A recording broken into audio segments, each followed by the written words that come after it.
Algumas pessoas se gabam de serem chamadas de cristãs, mas se a nossa conduta não está à altura das normas cristãs, atrairemos sobre nós a condenação.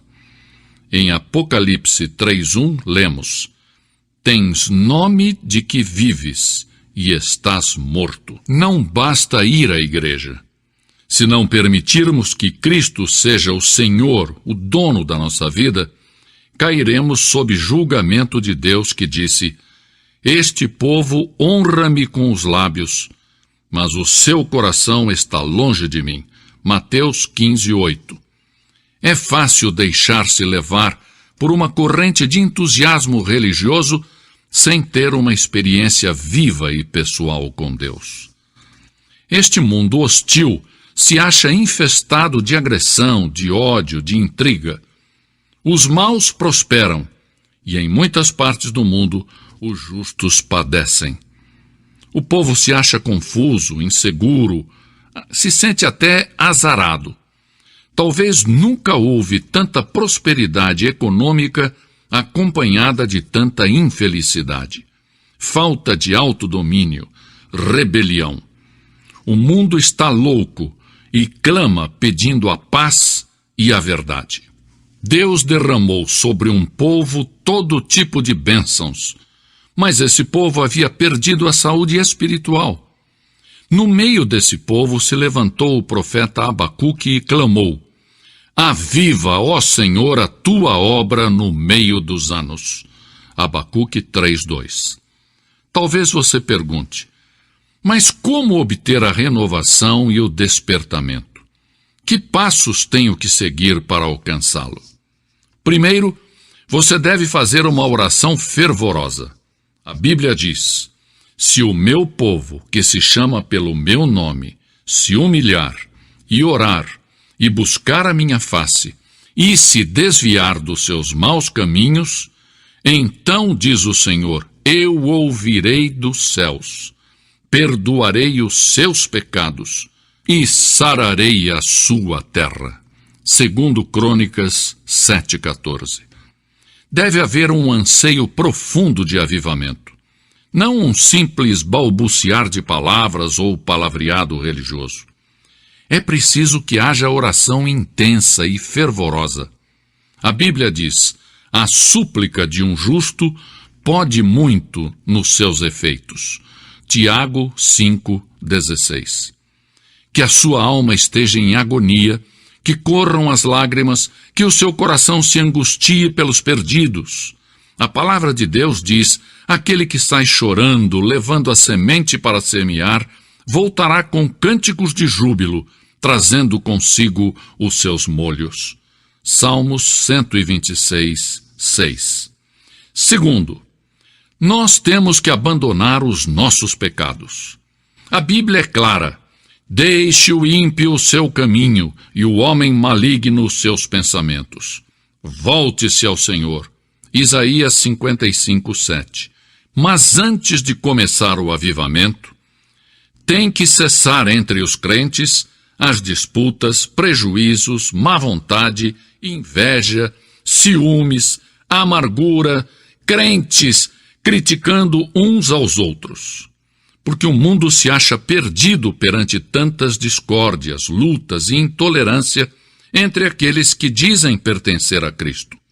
O despertamento deve começar no coração dos crentes, antes que o Evangelho possa chegar com eficácia ao mundo. Quando os discípulos de Cristo deixarem as suas discórdias e egoísmo e confessarem os seus pecados, então deixarão que o Espírito Santo os encham. Então se produz o avivamento. Temos que abandonar os nossos maus caminhos. O Espírito de Deus não pode atuar em um clima de dissensão, discórdia e disputas. Devemos nos despojar da nossa mesquinharia, das nossas miudezas, dos nossos caprichos. O inimigo das nossas almas tem debilitado a eficácia da igreja porque temos nos especializado em controvérsias, em dissensões, e não temos andado chorando e levando a semente preciosa. Salmo 126, 6.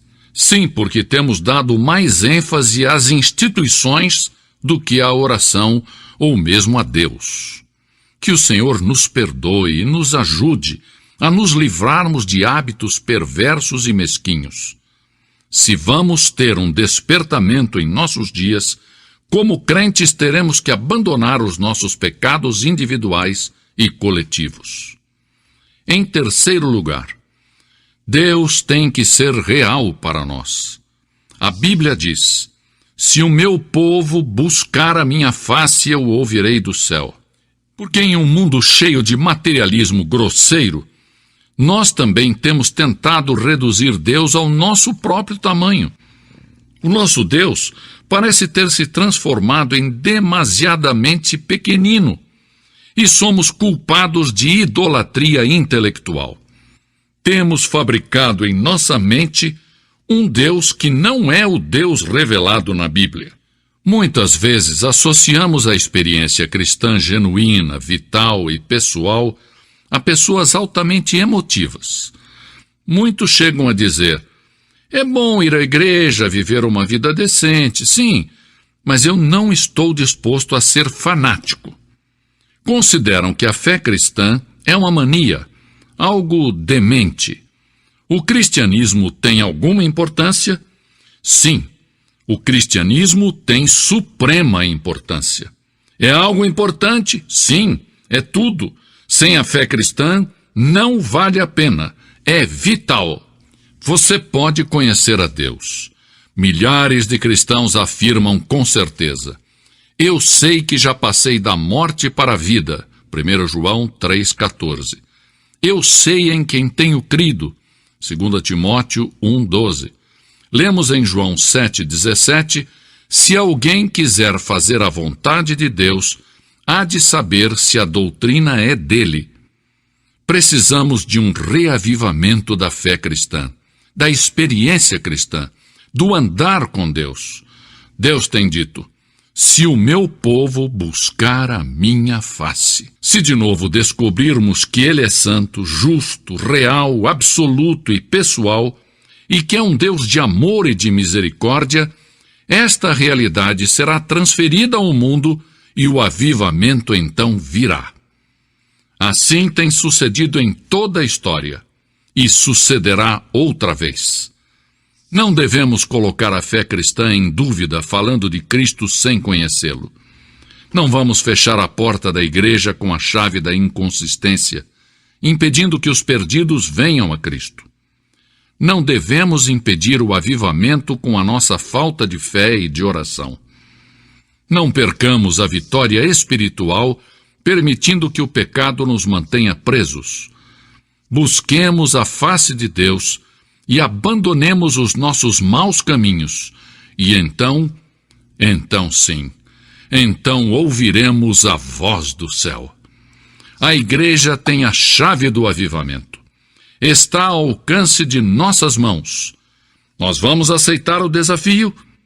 Teremos coragem de pagar o preço?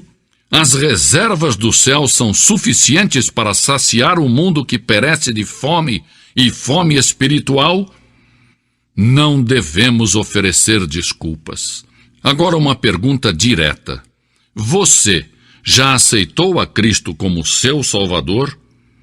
Se não, se você for sincero, reconhecerá que no profundo do seu coração há um vazio.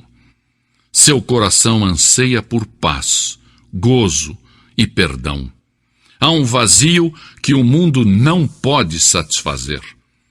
No centro da história, em um caminho da Palestina, se plantou uma cruz. A cruz de Cristo, o Filho de Deus. Por um milagre admirável que só Deus conhece, todos os que põem o seu olhar naquele que foi sacrificado na cruz, recebem a salvação. Não somente as pessoas boas, respeitáveis e decentes, mas os vis, os desprezíveis, os desumanos. Um ladrão que agonizava junto com Jesus, pôs nele o olhar de fé e recebeu a segurança da vida eterna.